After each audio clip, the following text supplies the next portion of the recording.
functions. You may use Desmos.com, or if you have a handheld calculator, go ahead and use that one. So when you input this into the calculator, this function, I forgot the equal, sorry, equal, it looks something like this. It's like a half circle. It's a half circle, like that. So from here, they're asking you to give the domain and the range. So domain, remember, is a set of all acceptable x's. So for this one, it goes from -4 all the way across to +4. So my domain is going to be from -4 to 4. I'm using interval notation.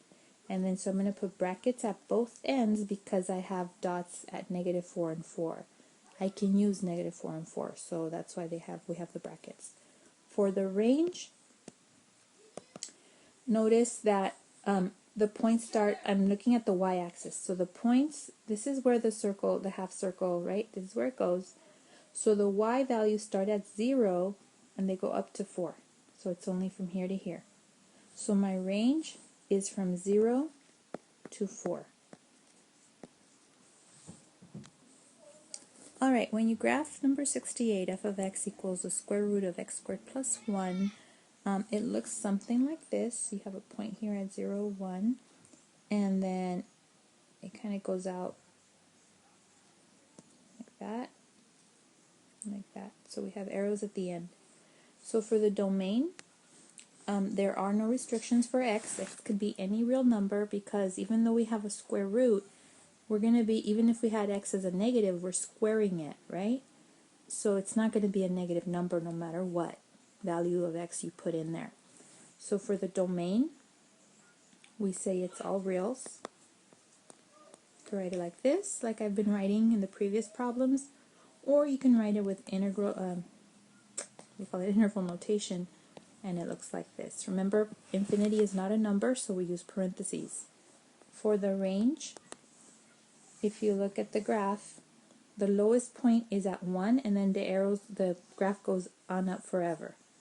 So the range is from 1 on up to infinity. So from 0 to infinity.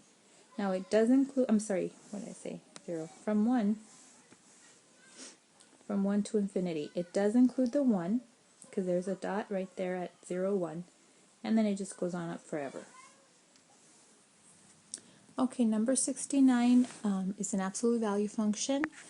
Hopefully you didn't have to get a graphing calculator to do this, but if you don't remember how to graph it, that's okay. Just plug it into the graphing calculator, and when you do that, you end up with something that looks like this. Vertex right here, and then like this.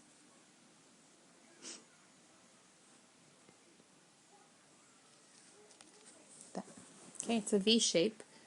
So from here we see that the domain, again, there's no restriction on the x because again x is not in the denominator, and it's not inside a square root. So the domain for this is all reals. The range, notice how the graph, the lowest point is at -3/2 0 right here. That's the lowest point, and then it goes up from there. So it's from 0 to infinity. Okay, so 70 is another absolute value function.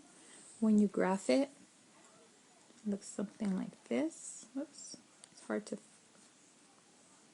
be very accurate with this, but it's a skinnier function than the one before. And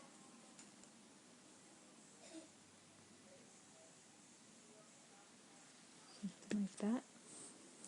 So the domain is all real numbers, and the range is every number greater than or equal to 0.